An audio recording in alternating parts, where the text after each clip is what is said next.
Yo, today we're walking around that Christmas tree to the top 5 Apple products of 2020, and I want to know in the comments below, what are your top 5 favorite Apple products? And if you guys want to see a full review of any of these, drop a comment below.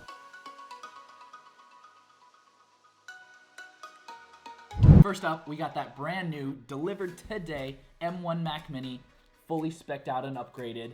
Yes, you do not know how long I've been waiting for a Mac Mini that can handle my workflow without an eGPU. So, let's go. And check this out, new unboxing knife. Oh. Yeah, that's pretty legit. So, with this new Mac Mini, I am very excited to share that this is going to be one of my main computers, and I'm going to have a brand new desk setup video coming with this guy. I just want everybody to know that the Mac Mini has always been one of my favorite Apple devices, despite this being the first time I'm ever seeing one in person. And geez, does it not let me down. This thing is so clean. I've been waiting for just a small, tiny little device like this for my desktop computer. I've always been interested in building a PC, but I've just always hated how large those are, including the mini ITX builds. This just looks clean, minimal, it's got tons of I/O, and an amazing price. One of the cheapest ways to get into the Mac OS system. If you guys are curious, I fully spec'd this out, except for the SSD. I kept it at 1 terabyte because it got a little expensive. So I think you guys should definitely check out the M1 Mac Minis, one of my favorite Apple products of this year. Item number 2, this guy right here, not this guy.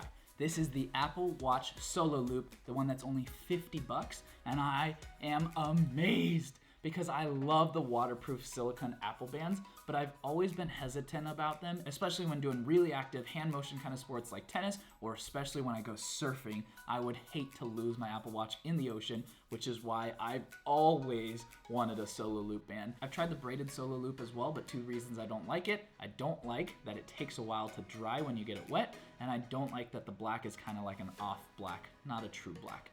This Solo Loop for only 50 bucks, so worth it. Get one. Number 3. This thing is almost everything I could have asked for. Whether you have a new iPhone 12 or not with MagSafe does not matter, because telling you now, this year I personally did not upgrade from my 11 Pro, and I still am planning on keeping this and utilizing this. You got the MagSafe Duo Charger, and some people are hating on the folding design, but I love how small it folds too for travel, but also I love the weight for being on your desktop, your nightstand. Oh, this thing is great. I've always wanted a minimal solution to this, and looking at my current solution that always sucks, it takes me so long to find the right spot to get that wireless charging. I love that this has this magnetic base, and even though I don't have a new iPhone 12 with MagSafe on it, it's still, because of the magnets here and the magnets on the phone in my case, snaps right into place, and I get that wireless charging almost every single time. Yo, right here as well for my Apple Watch. Oh, guys, what a great solution. I think this is for sure worth it. Get this. Yes, it comes with a cable. No, it doesn't come with a brick. I suggest this brick below. Check it out in the description. 20 watts, and it's as small as the 5-watt Apple charger. Don't you just love peeling off all this plastic?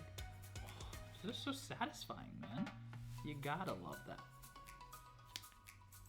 Ooh, double-sided. Love this thing. And yes, I'm a huge fan of Christmas sweater vests. My 4th best Apple product in 2020, in my own opinion, is the iPhone 12 Mini. The Max, way too big. The 12 Pro, pretty good choice.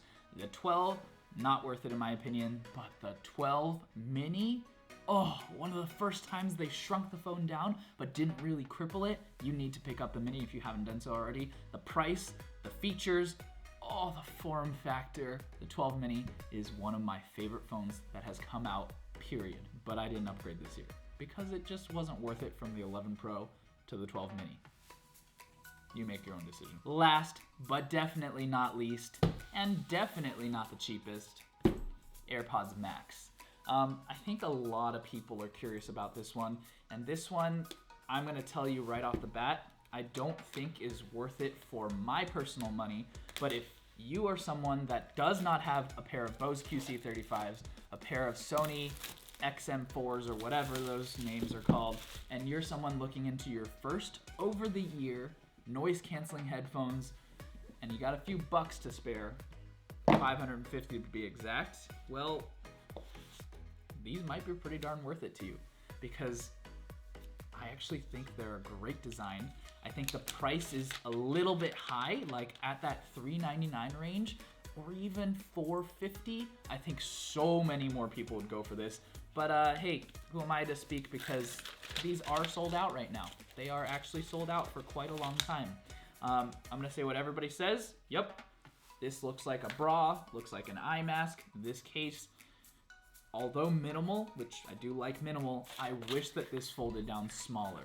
You know, I'm just a fan of smaller headphones, smaller compact travel cases, and this feels amazing.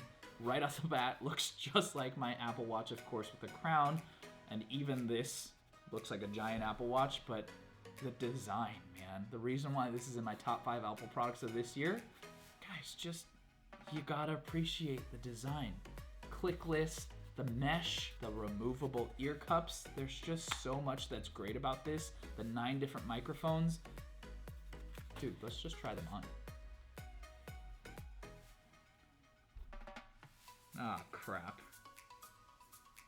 I was worried about this. I just put them on for the first time. No joke. I have goosebumps. Noise canceling isn't even on yet. Dude, what do I have in here? Hello, hello. I can't believe I straight up had goosebumps. That was really weird. Oh my gosh. There's not even music playing yet. It's just... And you hear the little beep when you take it off, telling you that you took it off, and oh. Ah, crap. Guys. I don't think right now, but at some point, I might have to ask for these. My birthday, from a subscriber, something. Definitely worth it on the list of top 5 Apple products of 2020.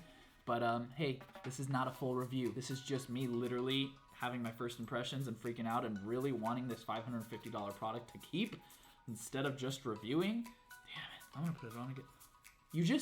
It's heavy. But when you put it on, you think it's gonna be so much heavier, and it's not. It feels great on the head. The mesh headband is perfectly designed. The profile looks good on your head. So my last pair of over-the-ear noise-canceling headphones are the Bose QC35 Mark 1s, and I had the QC 15s before that, whatever came right before that, that was not Bluetooth. So I'm maybe due for a new pair of Bluetooth over-the-ear headphones, but guys, October 2019, these changed the game, and I just can't beat the form factor of this versus